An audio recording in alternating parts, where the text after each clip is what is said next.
আমি তাহলে একটা গল্প দিয়ে আমি মানে শুরু করি এবং শেষও করব। আমি গত মাসে গিয়েছিলাম একটা সরকারি অফিসে, অ্যাপয়েন্টমেন্ট ছিল 10টার সময়। আমি 10টার সময় গেছি, স্যার আসেননি আর কি। হ্যাঁ, বাট সেটা বড় ব্যাপার না, দেরি হতেই পারে। কিন্তু আমি দেখলাম এইটার প্রায় 1/3 রুম, এত বড় রুম আজকাল সরকারি অফিসে 9:18 এসি চলতেছে। হ্যাঁ, এবং সকাল 9টা থেকে এসি চলতেছে। আমি পিয়নকে বললাম যে কি ব্যাপার, এসি কেন চলতেছে? বলে স্যার বলছে যে রুম ঠান্ডা রাখতে হবে। হ্যাঁ, এবং শুধু গভর্নমেন্ট কিন্তু 24 ডিগ্রি সেন্টিগ্রেড করেছে।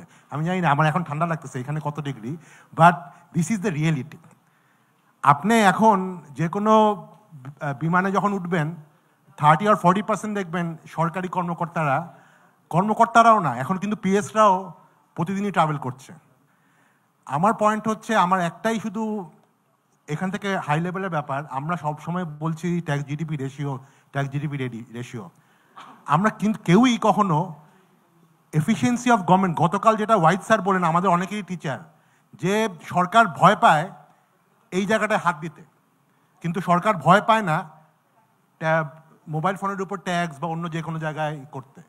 দ্যাট মিনস আমাদের আমলারা এখন কোন জায়গায় গেছে যে তারা they can literally blackmail even this current government, যে তাদের কস্টে কোনো টাচ করা যাবে না। এটা শুধু এডিপি না, কোনো অপারেটিং এক্সপেন্সও আপনি টাচ করতে পারবেন না, কিন্তু আলটিমেটলি এর ব্যয়ভার কিন্তু বহন করতে হচ্ছে, যেটা রতন ভাই বললেন, যে সাধারণ মানুষের। এবং আমরা অফকোর্স আমরা বিজনেস ট্যাক্স দিতে চাই, কিন্তু বাংলাদেশে যদি আপনি সাধারণ মানুষের পার ক্যাপিটা ট্যাক্স দেখেন in terms of direct and indirect, probably it is highest. আমরা শুধু ট্যাক্স জিডিপি লো বললে হবে না, আমরা যারা ট্যাক্স দিচ্ছে তাদের কিন্তু one of the highest in of their particular income.